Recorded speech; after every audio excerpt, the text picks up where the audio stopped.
Mic check, mic check. You are now listening to the #1 podcast that brings you motivation, education, and inspiration from faith-based entrepreneurs who walk by faith and trust God with their success story. They are disruptors within the business world, extraordinary college students with a dream, entrepreneurs creating solutions to problems they see on earth, and artists that are changing the game. As the pretty plug, I want to show you that your business model can be centered around faith, and I intend to plug you in to the stories of these inspirational beings doing just that. These episodes are proudly produced by Faith Tech Grow LLC, a production team where we amplify your mission and purpose to another level. Let's tune in to this week's episode.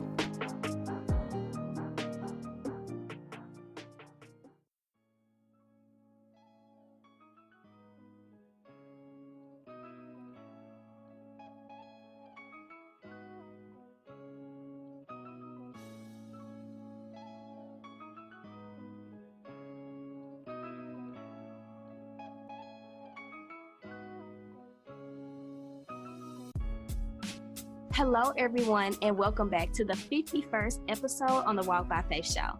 This episode is brought to you by Faith Tech Grow LLC, a company focused on developing and cultivating founders and professionals by providing education, resources, connections, and technology solutions to increase the leads and sales to your business.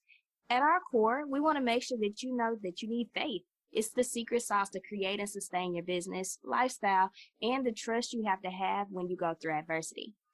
So I always like to give a pretty plug business tip. And one of my tips today is just networking, making sure that you follow up with anybody that sends you a DM, an email, or somebody that you meet in person at a networking event. You must follow up.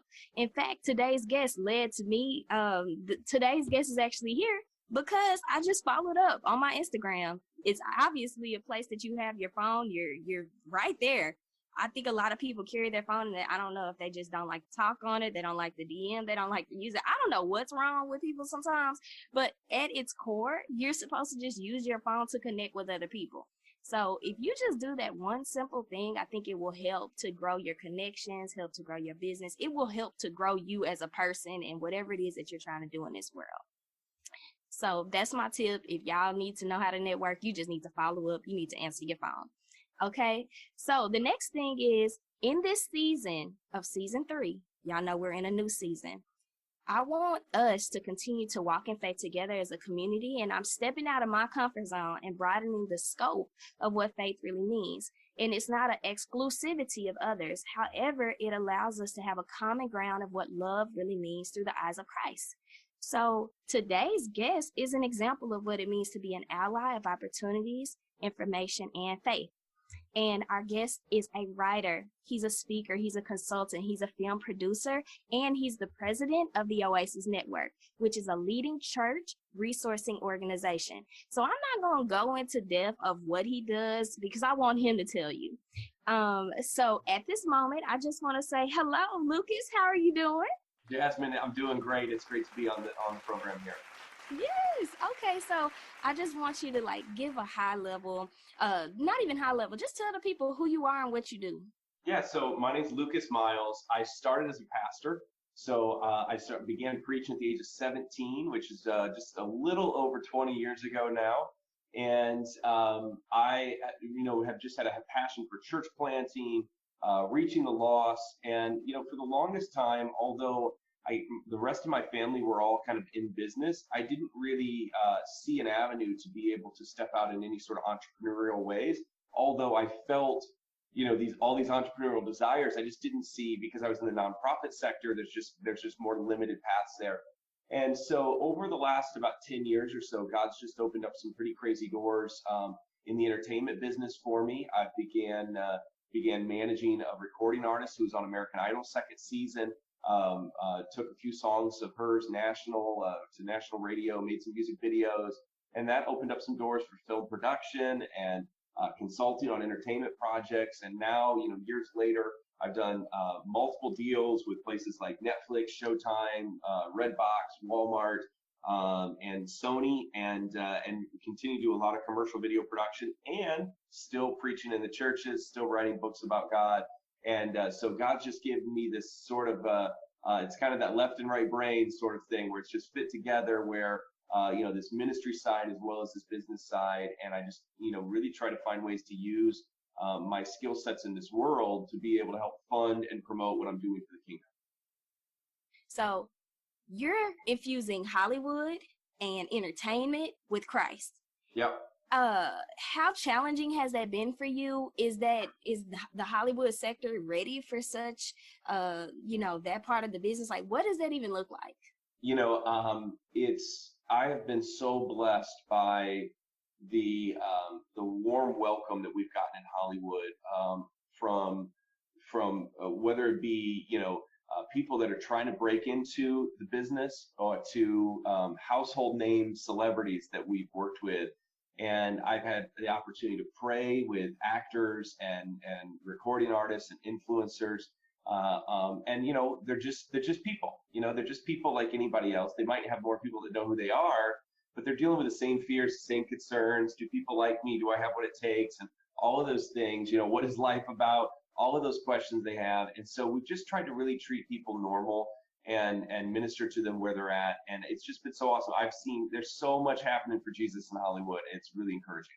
Yes, and I know there are people just like you, like Devon Franklin, and just people that are Devon's a friend of mine. Yeah, Devon's awesome. Yeah, just like continuously pushing the message of Christ there. So I want to know, like, as you were growing up, because there is not an elephant in the room. Lucas Miles is our first, I'll just say it, he's our first white guest. Okay, guys, like, he has agreed to be on here to, open the conversations. And I just want to know, what was it like just growing up? I know you said you started pastoring at the age of 17, but you also told me that you grew up with friends that look just like us. It's been wild. I mean, I have, I used to say that I probably had that stereotypical comment of I'm colorblind. Okay. And I actually think that as I've gotten older, I've realized that that's an offensive statement, because I think that our diversity actually is a very beautiful thing. And to not see that in people, I think we're missing out on something. Mm-hmm. And I've come to very much value the ethnicities, the backgrounds that we bring. And I've traveled the world considerably. I've been to 22 different countries. I've spent a considerable time in places like East Africa, in Asia, and Latin America. And I can tell you that, I find that everywhere I go, I'm able to learn from people and experience things. And I grew up, in obviously a white family in kind of white suburbia, but there were friends that I had growing up, and a lot of my family came from the South. And my grandmother, who's a wonderfully sweet lady, she grew up with a different mindset about race. And I can remember times where I would have friends over playing basketball who were black, and she would go and tell my mom, like, do you know that Lucas has a black kid in the driveway? And that was so foreign to me growing up that when I heard it, I was like, what's the deal? I don't understand. Yeah. But as I've gotten older, I realized that there's still pockets that, and racism exists against races, and it also exists within races against other races as well. And I think that to some degree we all have a spectrum of racism that we have to overcome. Whenever somebody doesn't look like us, we don't know how to treat them. And I think that the more we can interact, the more we can celebrate each other's uniqueness and personal glory is what I call it. I think that the more we see that God's really created us to thrive together. Yeah, and that's the biggest thing that I saw for 2019. And just, I think what happened is whenever President Trump, he got in office, I was like, you know what, I have some biases. I had to come to terms. I said, I have some biases, because I understand, like, he has his opinions of the way he wants to run the world. But when it comes to, like, how I interact with others, I was excluding people. I wouldn't talk to them. It's just like, I felt like they were completely different people, and it's just like, I think even through this interview that I'm doing today, like, I'm growing myself.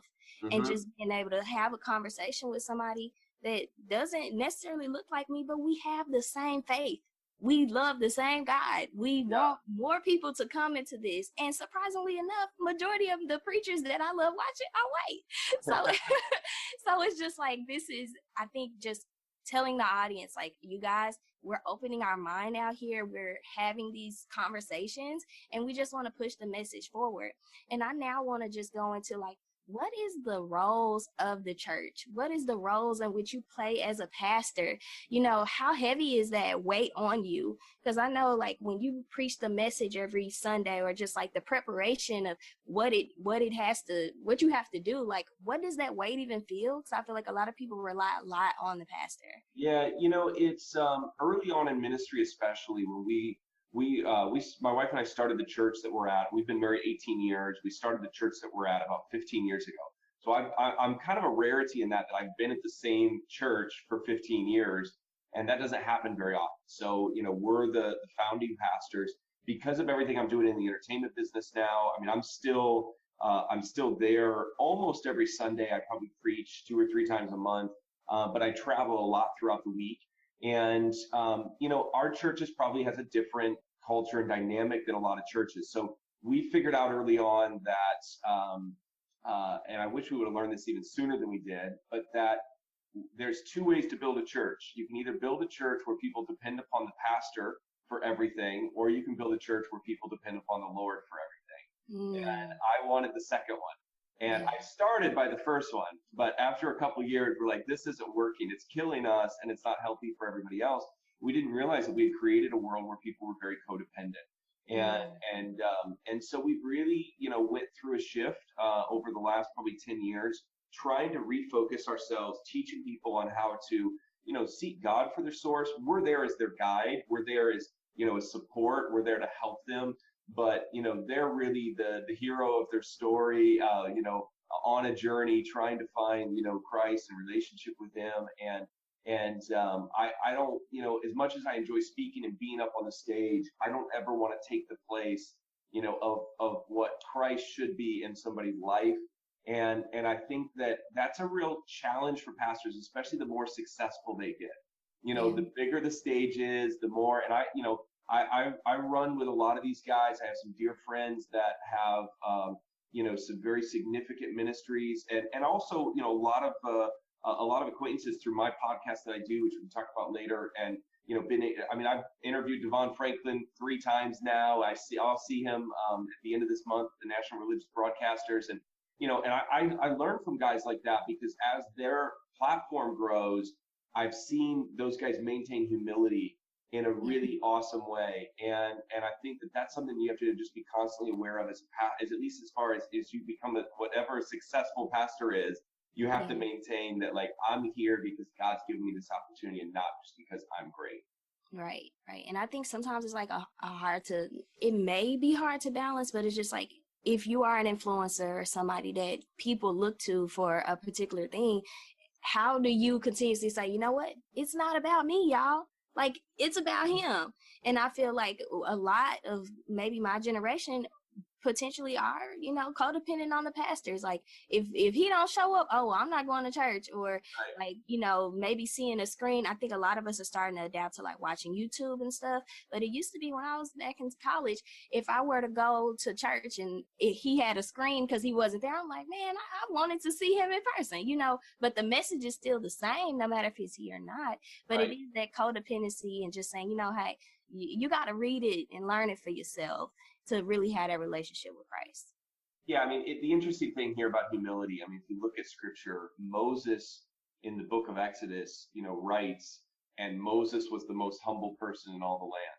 Mm-hmm. So here you have Moses who pins about himself that he was the most humble guy in the room. And you hear that and you go, well, that's stupid. Like, he can't be the most humble guy if he's saying he's the most humble guy. And what I love is this illustration I heard from one of my mentors, which is, if you go into a room full of people, and you say, okay, whoever's the most humble person in the room, I want you to raise your hand. Everybody who's self-abasing is going to go, well, I know it's not me, okay? And they're going to beat themselves up. I wish I was more humble. They're going to just beat themselves up and kind of, become that Eeyore sort of personality. All the arrogant people in the room are going to go, well, I know it's me, but I don't want to say anything because people will think I'm trying to be boastful, okay? But the only person who can say it's actually me is the humble guy in the room. And really what humility is it's willing to say about yourself the same thing that God sees in you and says about you.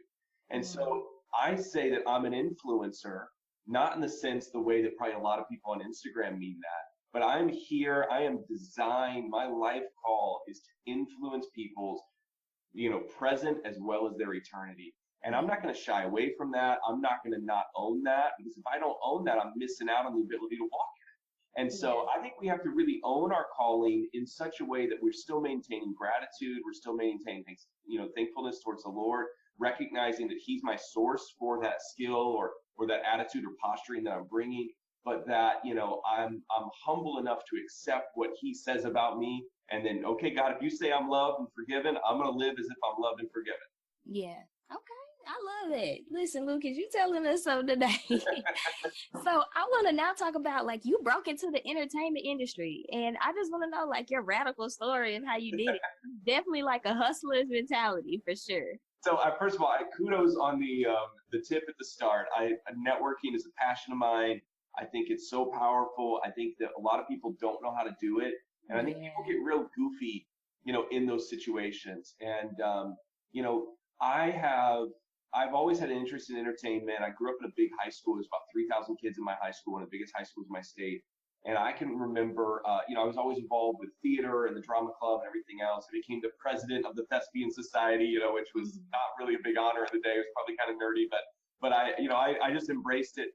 And I can remember walking down the hall at my school and feeling like the Lord told me that I was going to minister to people in Hollywood. But at the time, I was from Indiana. I'd never been to California. I didn't know anybody in California. I think I had an aunt there at the time, but that was it. And there was just no connection. It just felt like he might as well have been saying, you're going to go to Mars someday. It was just another planet for me. And so I really kind of just let that dream kind of die for a while. And I forgot about it. I went into ministry. I started, preaching. Kind of gave up on the whole theater thing. I can't sing, so I never really had an opportunity to go further than that, because after you go so far in theater, you eventually have to start, doing musicals there, and that just wasn't me. And so I was kind of just strictly an actor at that time, and just dove into preaching. Well, after a while, we had this girl that was on American Idol second season, started attending our church, just a wonderful gal, and just became really dear friends with her and her husband. And we spent about 5 years where I managed her, went on the road. She was opening up for some pretty major Christian acts. And I just kind of learned a lot about the entertainment business, met a lot of influencers during that time period. And, this was, Instagram wasn't a thing yet. Facebook was there, but it wasn't near what it is now. Yeah. So, we were just on the front part of that curve. And so, but music really wasn't my thing. I liked the business side of it more than music. And this whole time I was pastoring, still as I was doing this. So this is kind of like the side hustle that I had.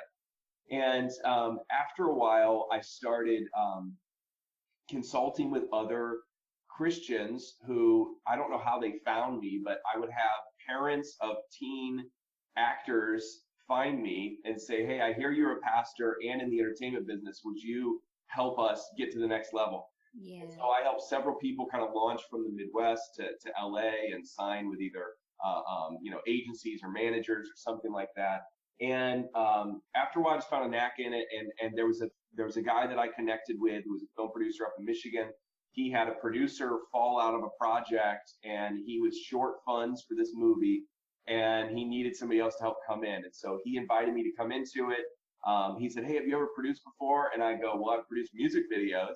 And he goes, it's the same thing, just longer, which is a total lie. It's totally different, but it was enough to get me in. And so I came in, I raised about $150,000, maybe about 130, something like that. And we ended up making this movie. We sold it to Netflix when we were done. And he went on to the next project, and I managed the whole thing in post. And I just learned the business, and I started meeting people. After that, I immediately started my own company, and I just jumped in. We began our next film. And, a lot of people, if they start in the entertainment business, they start as production assistants, or they start on the bottom floor. And I just found a way to leverage kind of my skill set of building trust with people. And I've been building trust with people for 20 years and had never asked anybody for anything. Yeah. So when I came all of a sudden on the scene and said, hey, I have this opportunity, people trusted me with it, which I don't take lightly. It's a big deal when you're giving somebody investment money. And luckily on that project, we've been able to, see that investment money returned, and we've moved on to, some other projects as well. So that's maybe a short version of it. Yeah. And so when did you launch the Miles Show? So the Lucas Miles Show has been around, we've been around now for 2 years. And I think 2 years this week, actually. And Devon Franklin was actually, I think, my first guest on the show. Yeah, listen to some of his episodes with you. He's fabulous. And, he's one of my favorite guys. I'll just look forward to, talking to him every time. But so the show's been around for about 2 years. We're just getting ready to launch our 90th episode. So it's been a pretty, regular thing. I've had a lot of, names from Hollywood, from Mario Lopez, Candace Cameron Bure, guys like in the news, like Sean Hannity or Gordon Green for Fox News, who's the national religious correspondent for Fox.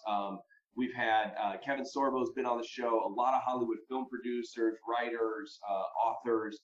It's just been incredible. So I've just got to, rub shoulders with people kind of all different spectrums, different beliefs within kind of the giant, Christian world, and just some really top influencers. And so it's been a lot of fun. So people can check that out on iTunes or Stitcher Radio or on FaithWire. It's just called the Lucas Miles Show. Yeah, and a lot of people ask so many questions about podcasting, and I wanted to now get your take on how do you actually get paid or sponsored while producing a podcast? I feel like that's just you would be the best person because you're in the entertainment industry where, creating content or creating like media is the norm. So, first of all, you have to have great content. You have to have great content. And I think that it's really worth taking time to make sure that you're delivering a product that's worthy of a sponsor.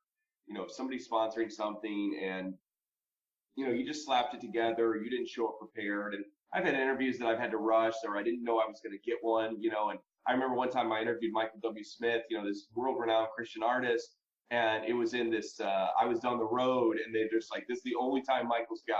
And I was like, actually in Hollywood at like the 13th floor of this hotel. My reception was terrible. I'm trying to like scramble and find a phone. My battery's dying. My recorder's not working on my phone. You're going to have stuff that happens, right? Everybody does that. But I think that striving to produce great content is number one. Second thing is, that thing that you said, networking, building relationships. I look for companies that I can provide value to by being a sponsor. I'm not just looking to take anybody's check as a sponsor. I've had the chance to work with places like Grand Canyon University and, Faith Social, which is a new faith-based social media platform. And, they've just been two instances of great sponsors for our program. And, you have to not only show great content, but you have to be able to show that you have a listener base that is able to justify them putting money into it, and that the price that you're charging for sponsorship matches up with how many listeners you have. If I only have 10 people listening to my show, the sponsorship might be a different price than if I have, 10,000 people listening to that same episode. And so you're able to kind of factor that in. But I think that, in this business, I think that consistency really matters. Sponsors knowing that you're going to deliver each and every week, that you're building that audience, and being willing to start, not being afraid to start small, with somebody, and just letting them know, like, hey, I'm just getting started, and this might just seem like a donation to you, but you know what, $50 an episode would change my life right now, and being able to go, and then you just build confidence after a while, with what it is that you can provide those, those clients. And those clients have to become part of your team. Yeah. Okay. And I know earlier we were just talking about like exclusivity when it comes to like podcast networks, because that's something that's completely different. Like if you get on a network and they already have a huge listener base, like that could change your life too. Yeah. So can you just talk about podcasting networks? Yeah. So I've been real blessed from the beginning of my show. I have partnered with FaithWire, which faithwire.com is one of the largest faith-based news platforms in the country. If you see an article on Facebook that says, Morgan Freeman talks about his faith, or Chris Pratt talks about his faith, it's probably a FaithWire story. I mean, they really own that space. They've done a great job. And I had a dear friend of mine that I really has become a dear friend of mine, but at the time, it was a guy that had interviewed me on a platform. He had told me about FaithWire. He said, look, I think there's an opportunity to launch a show here. I talked to Dan, the managing editor, and was able to launch on FaithWire's platform. And so we have a relationship that exists there. And if you're on a network, every relationship is going to be different. And it's important that you understand the fine print, that you take your time and read through those things, because you don't want to put yourself in a situation where, you limit your audience because you say yes to somebody giving you this exclusive platform. If they can't deliver, then and they're telling you can't be on iTunes because you can only be on their platform, well, that may or may not be a good situation depending on how big that other platform is and how much they're willing to advertise you. So, we have a great, and I can't probably go into the specifics of our deal, but they've been a great partner for the show. They get, millions of hits a month, and they have there's 3 podcasts total right now, and then they have some live streaming news shows that they do too. And I've just been really blessed to be part of that family, with the Lucas Miles Show, and it's been a great place to grow and kind of have that harbor of safety, other guys you can ask questions to, and really traffic that they drive to the show. Yeah, okay. And now I want to talk more about the Oasis Network, because you're the president, you're the CEO, you're calling the shots. Like, tell us about the business side of what you do with the Oasis Network. So we actually just recently, and I think I missed this in prepping you, so this is my fault, not yours. We just changed the name. Okay. It's part of our branding thing. So it's now called the Nfluence Network. The Nfluence Network. Okay, cool. Drop the I, so it's just Nfluence, and the joke is there's no I in influence. It's got to be about that's nice. I like that. So, but it's the Nfluence Network, and so we have a local church underneath that called Nfluence Church in Granger, Indiana. So that's where I pastor at. And then we have a missions program called GraceWorks, where we take people on missions experiences all over the world. We have a trip coming up. If any of your listeners want to come with us, they can. We have a trip coming up to East Africa in June. We're headed to Ukraine in the fall, Mexico in 2020, maybe an Israel trip coming up as well. So we got a great team there. And, the Nfluence Network is really about helping to connect people with the goodness of God in such a way that it influences their life and impacts their life. And I think that, for so many people, God has a bad rap. He's got a bad reputation. We have these, in the same way we have biases or judgments towards each other, we ultimately, more than anything, sometimes have biases and judgments towards God. If something bad happens in our lives, my wife and I had a miscarriage, about 7 years ago. My wife had open heart 10 years ago. And, it would have been easy for me to look at those things and go, God, why did you allow this to happen? Or God, what did you do here? And, thankfully, I've been able to see and know that God wasn't the creator of the negative circumstances in my life. And we're just trying to get people in touch with a God who's good and who is passionate about them and really wants to bring restoration to every single area of their life. Yeah, so I was just doing some research because we can really dive into that point there, because you wrote a book called GoodGod. Yes. And the biggest thing, or the most common drivers of spiritual growth, has been identified within millennials. I won't say that I have a huge millennial audience, but some people are older, but I think the majority of the people that listen, they're millennials. It's just that we're driven by our prayers, family and friends, the Bible, having children, and their relationship with Christ. So those are all factors in which people seek after Christ. So what can be some factors where people turn away? They're like, I don't like this. I don't like this Jesus stuff. I don't like this church stuff. Like, what are some of the things that you've seen? It's a great question. And so, first of all, the book GoodGod has been an incredible experience. It took me 14 years to write this book. Ooh. And so let me just tell your audience that if you have a dream, keep going. It's worth it.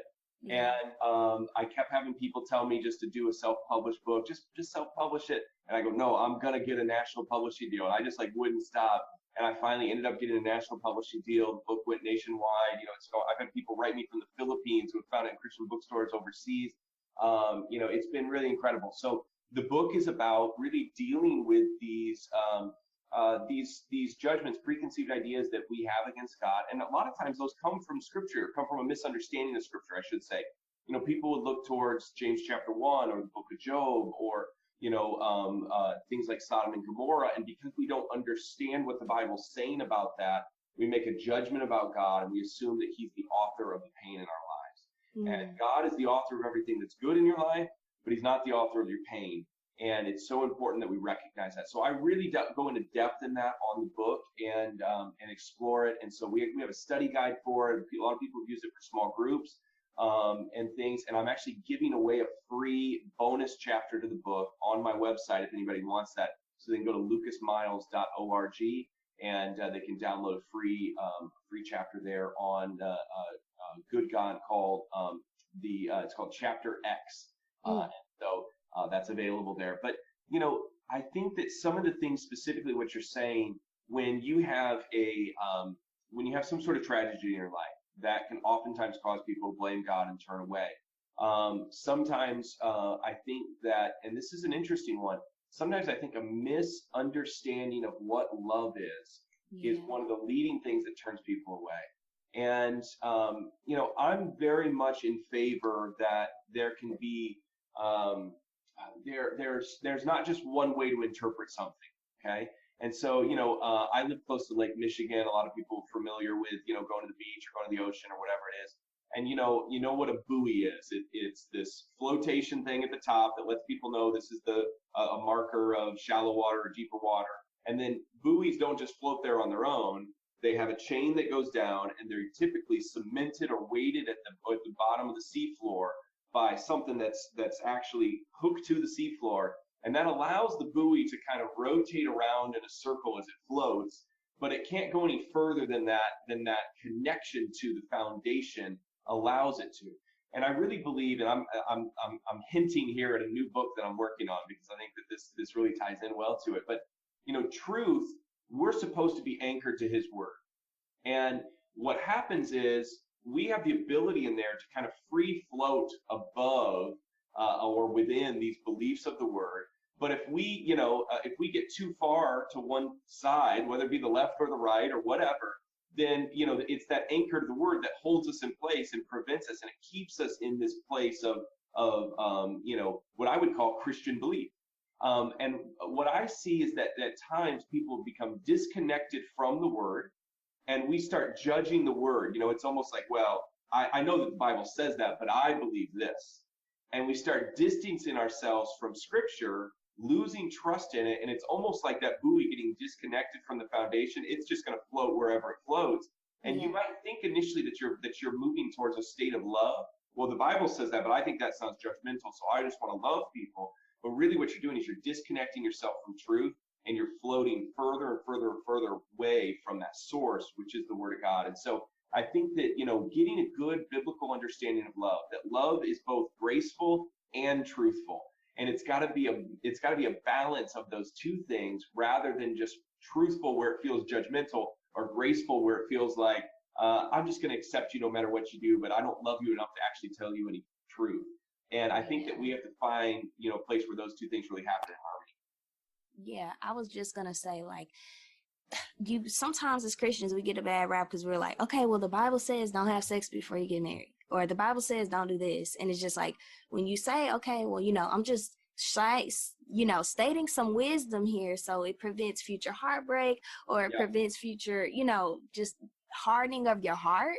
It's just like, oh, well, you're being judgmental. You don't care about, you're too conservative. You get all these labels when it's just like, hey, I seen this part of it, and I'm like, okay, well, if you do this, X will happen. May not happen today or tomorrow, but it will eventually happen. Yeah. So it's just like, can you give us some advice on how we can still help our peers without coming across completely judgmental, like, oh my gosh, you're just this Jesus freak or whatever? You just get these labels for no reason. Right. So what's some advice you can basically share? So I'm going to give you advice that I think would apply equally in evangelism as it does networking. So we're going to get a 2-for-1 deal here for this. Yeah, give us that. Principles are in place there. So I have 3 principles that I basically say work in every single situation. And those are, first of all, is the number one is what I call stay in proximity. Okay. And so if I'll apply it first to networking, and I'll show you how it works in evangelism. So in networking, if I really want to meet so-and-so, I'll pick on Devon since we talked about him earlier. I'm gonna have to give him a hard time that I talked about him obsessively on this podcast here. But, if somebody's out there going, man, I would love to meet Devon. Well, first of all, you have to be in a proximity to where he is. So have you gone and seen him speak before at a church? Have you showed up to one of his movies and actually, watched it and gotten the intake? Are you listening to shows that he's on? And so, are you going to conferences where he's speaking at? And so, and I'm not talking about in a weird stalker sort of way, but, staying in proximity to here's somebody I believe in, I'm passionate about what they're doing, and I want to be around somebody that's like that and bringing that kind of success in my life. But, the second part of that is resist the urge to force it. Okay. And so, I'm staying in proximity, but I don't want to it's not like, oh, I just, you saw this famous person out at a restaurant with their family, and then I'm going harassing their dinner. I'm forcing myself on them. No, I'm waiting for a time that feels natural, that feels appropriate, that feels healthy. And so when this comes to evangelism, if I have a friend that I really feel like God's leading on my heart to minister to, I'm going to stick around them. I'm going to stay in proximity to them. I'm going to check in with them, call them, hey, how you doing? What's going on today? How's your life going? I'm gonna keep in relationship with them. Sometimes I'll just drive down the road and kind of flip through my phone for the Lord to bring somebody to mind as I'm flipping through to go, okay, that person needs a call today. And I might not talk to them in 6 months, but I'm gonna call them and just stay in proximity in their life. And I'm also gonna resist the urge to force. I'm not just, as soon as they say one thing, I'm not gonna go well, have you read the Bible today? I'm not gonna shove this down them. I'm gonna look for healthy opportunities to be. I'm not gonna be quiet. I'm not gonna be shy. But I'm looking for appropriate ways to lead that conversation in. And the last one is what I call advance on all fronts. And so people say, well, I don't know if I want to do this, I want to do this. So, if I want to stay in proximity to multiple people, and somebody is going to be ready for the gospel. If you're around, 20 people in your life on a regular basis, and you don't feel like any of them want the gospel, you're not looking, because somebody out there wants the gospel. Somebody out there wants a relationship with Jesus. And so if we're asking the right questions, how did you feel when that happened? What's going on in your life? Is there anything I can do to help you? How can I be a servant to what it is that you're working on? And the same questions apply to networking. Sometimes they do ministry. And that's why I love the balance of these two things in my life is, you're going to find people that when they recognize that your desire is just to love them, to serve them, to be around them, to be there for them, you're going to find that people give you opportunities to speak truth into their life that you don't have to force. And you're going to be able to really see that move forward, in your world, in some powerful ways. And so, we need to not be embarrassed of the Bible. We need to know the word. We need to stand on the word. We don't need to change the word. I see this happening. There's a kind of a millennial focused church that I'm very familiar with. And man, I feel like they're just opening their Bibles and just crossing stuff out all the time, because they just don't like what it says. And, that's actually a judgment towards God that we're doing. We're judging God that we think we know better for our lives than what he does for our lives. And I think there's a lot of things we don't understand in scripture. That's one thing, but it's a whole nother deal to where we start actually, cutting ourselves off from the word and listening to our own opinions rather than, God's opinion. And so hopefully that's helpful for somebody out there and as they're, really trying to reach out to other people and minister to those around them. Yeah, that really helped me. And for some reason, it just keeps coming in my head. When we think about influencer, and you said we're going to take the I out of that, a lot of people have said, Jazz, you're an influencer. I don't like the term. I'm just I'm not trying to influence and do all this that social media is doing. I'm just trying to make sure I help people. But it's just why was it so intentional for you to take the I out and to keep it with the N? So first of all, let me say about you that I've been on a lot of shows. I've been interviewed by a lot of people. I've been on a lot of TV stations, and you're really good at what you do here on this show. Well, thank you. And I think that you just need to own that and believe in it. You don't get conceited with it. You keep perfecting it. But, it's okay to recognize that you have a gift and that you have a call to reach people. And I know that your listeners are blessed by that. For me, real influence is not about self-seeking or trying to just minister or get our own needs met, or it's about helping other people. And if for instance I had my film business is called Miles Media Films, and so people can go to milesmediafilms.com and they can see some of our work. So if I'm approaching a business and I'm talking to somebody and I come to them, I have to believe that I have a product or a service that can actually help them. Mm-hmm. And, if I don't think I have a product or service that can actually help them, I shouldn't be trying to sell them anything. It's actually deceptive. And I think that people can pick up on that very quickly. They can see somebody that's just trying to sell them on something that isn't really going to help them. Sometimes you walk through the mall and you got people trying to like, oh, buy this thing, in the middle of the mall or something like, I don't need a flat iron, but this guy is still trying to sell me a flat iron. Like, I don't understand it. Like, that's not selling with integrity.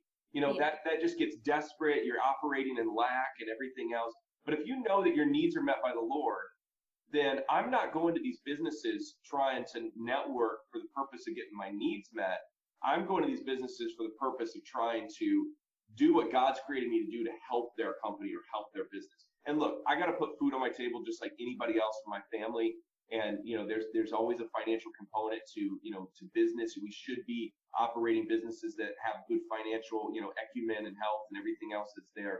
But, we can do that with a different mindset, I believe. And so, looking for what is the value that we provide to this business and how do we help them? In a ministry standpoint, like, I'm not just trying to become an influencer so I can be famous. Like, I'm trying to influence people so that I can help them because the gospel's changed my life. I want them to have that same experience that I've had. And it's fun, it's exciting, it's great being on a stage, it's wonderful doing shows like this and podcasts. But bottom line, like, if I'm known for something, I just want to be known that I was here to serve the Lord and love people. And I'd rather have a reputation of that than a reputation of like, oh, he's a good speaker or, these things. That in the end isn't worth anything. What really matters is, did you fulfill the call that God put on your life? And there's no way to fulfill the call that God put on your life if yourself is the center of your life. You can only do that if he's the center of your life. And so that's really why we took out that I and made it, influence, Nfluence. Yeah, I think that's definitely going to help a lot of people to like put it in perspective. Like, it's not about me. It's about how I can help somebody else in their walk with Christ, in their walk in this journey in this world, whether it be for business and the products and services that you do offer. Like, I can be of service to you, but it's not just about me, because you do have a team, you do have a family that you have to feed. But at the same time, it's not this self-gratifying. How many followers can I get? How many people like me? Like, people can just lose themselves in social media. And I've just seen it just time and time again. They're so caught up in likes. And I've just tried to really fall away from that, stay authentic as possible. But, it's a lot going on in this social media space. And I feel like the more positive energy that we put out, it's going to definitely overtake the negativity. So, and I think that's what you're doing with your films. I don't know, just name a couple of the films that you produced. I know you said they were on Netflix, but I really want the listeners to like go on Netflix and like watch it. So we have a film called Rodeo Girl, and it was on Netflix for 3 years, so it just timed out. So we did a 3-year deal with them, but it's available on Amazon Prime now and other platforms. So it's about a horse and a girl. It's a very probably typical kind of Hallmark style movie, with a young girl and her horse, and trying to kind of save her horse in this situation. There's another film called Crowning Jewels. That's a teenage adventure comedy, and probably similar to maybe in the spirit of like Home Alone or Ferris Bueller's Day Off, kind of the dopey bad guys that the kids are trying to get away from, and very family friendly. So that was I think that's on Showtime right now, Movie Channel, Amazon Prime, a few others. We have a new film called The Penitent Thief, which is our first faith film that we've done. And so I'm actually, when I get done here with this interview, I have to go through and watch another cut of this because it's almost there. So we're making some fine tuning changes, but this is a backstory on the 2 thieves on the cross. So it's kind of this gritty movie about these thieves and, stealing and murder and all these things, but it culminates with them going to the cross. So it intersects with Jesus's life, but almost from a different angle because the focus is on the thieves on the either side of Jesus. So that's been a really fun one to work on. It's my first period piece, and so costuming and locations and everything. We shot a lot of that in Texas and Arkansas as well. And so we have a few other films in development. I have a Christmas movie right now that's being considered by some major platforms. I'm hoping it's going to be a TV movie before it's all said and done. And then just today I had somebody approach me for a new script that we might be working on as well. So we have a lot of irons in the fire. We have a few TV shows we're working on. So it's just been awesome. So I have a couple deals I'll be able to tell you more about here, maybe in another couple weeks once I know they're for sure. Okay, and Lucas, how are you doing all this? Like, you got a wife, you got a dog, like you have a church, you got all these different businesses. How are you doing it? Because I think even for myself, like, I know I aspire to have so many things that I'm doing because I don't ever want to box myself in. But like, how are you doing it? Because you're a great example. First of all, it's not always easy. And so, I don't want to paint a picture that doing this multiple, sort of career path that I have is just a simple thing. And I do believe that, I always say it's grace plus hustle, that we have to have God's grace operate in our life. And that's what propels us. It's what gives us, peace in the midst of the storms and everything else. But we also got to get out there and we got to move. I work a lot, and my wife is very equally driven as me. So we work together in a lot of what we do. Which is really great. So we get to be with each other. We get to travel with, she quit her job. She was a teacher for years, and she got to quit her job, a couple of years back so that we can be together more. And so that's really helped allow us to propel us more in that. She edits, kind of does all the first round editing of my books. We work together on those things. And, she's a great minister as well. She teaches, she's getting ready to launch her own YouTube show, so we got our hands in a bunch of different things. But I really believe that, I don't think we should work so hard that we just wear ourselves out. And that's always a balance. I just took a vacation here recently, and I realized how tired I was once I actually stopped moving. And we went on our first cruise, and I'm sitting there on this cruise, and I'm going, I need to do this more often. And so we have to find a balance in life and get a good rhythm for ourselves. I think that's a good word, is rhythm. But, we have found a pace that we tend to work well at. We're high performers. We have a great team.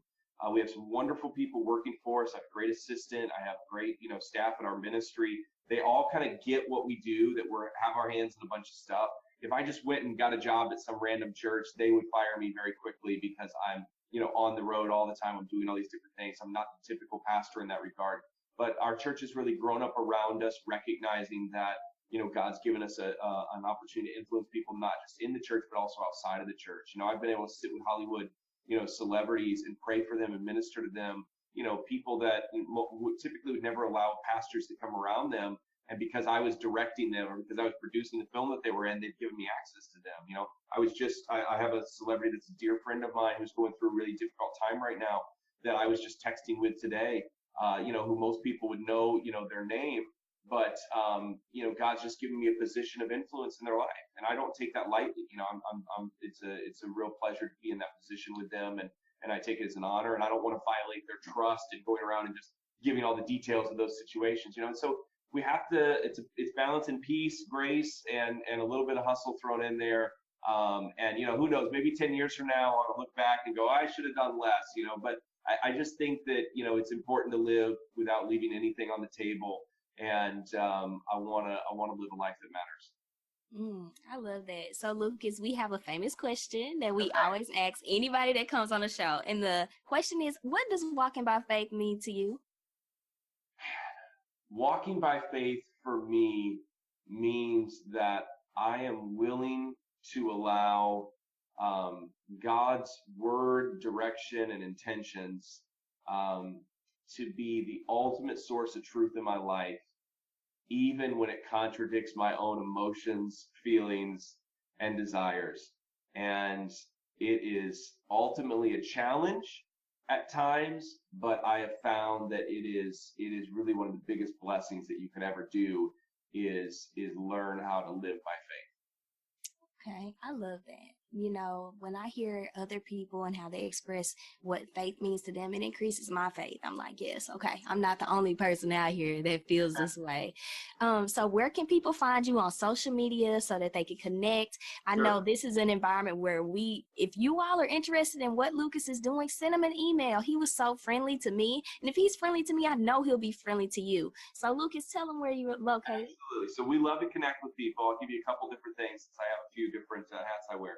So first of all, if they want to find out more about our ministry, they can check us out. So on iTunes podcast, we have our show is still up under our sermons are still under our old name, which is the Oasis Network for Churches. So we have an app, and you can get our our stream there.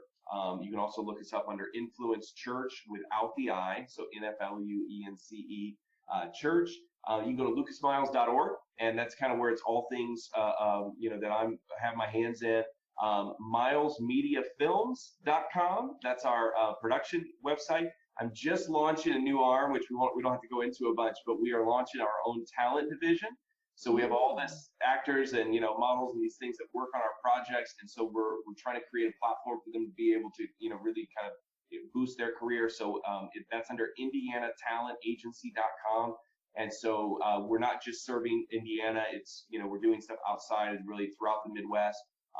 But they can check that out. We're always looking for new submissions. And let me see here. Anything else? That's social media under Instagram. It's Mr. Lucas Miles. That's Mr. Lucas Miles. And I think on Facebook it's just Lucas Miles. Okay, well, I gotta say thank you, Lucas. I think this was a great conversation. I think the audience is definitely open more to listen to everybody's perspective. And faith that's our center. That's our home. We do not you believe in the same thing I believe in. So that automatically, that connects us no matter what we look like, no matter what we may believe, even our experiences, we can have that as our foundation to talk through. And I just got to say, thank you for sharing your story. Thank you for telling us about business and podcasting and the entertainment industry and how you are just disrupting that space with Christ all day long. And and I got to say thank you. And you guys, that's it for the show. We will catch you next week on another episode of the Walk by Faith Show. So see you all next week.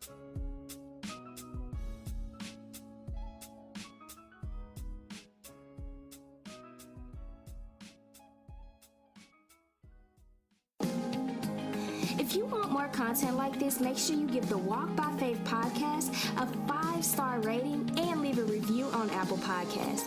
You can follow me on Instagram at __ the pretty plug, and follow all updates on the podcast at WBF Podcasts. To those already supporting the show with a monthly subscription, thank you. If you're not already a supporter and you'd like to help make this show possible, tap the link in this episode's description or visit anchor.fm/Jasmine-A-Stith to become a monthly supporter. That's all, folks. Tune in next week for another episode on the Walk by Faith Show.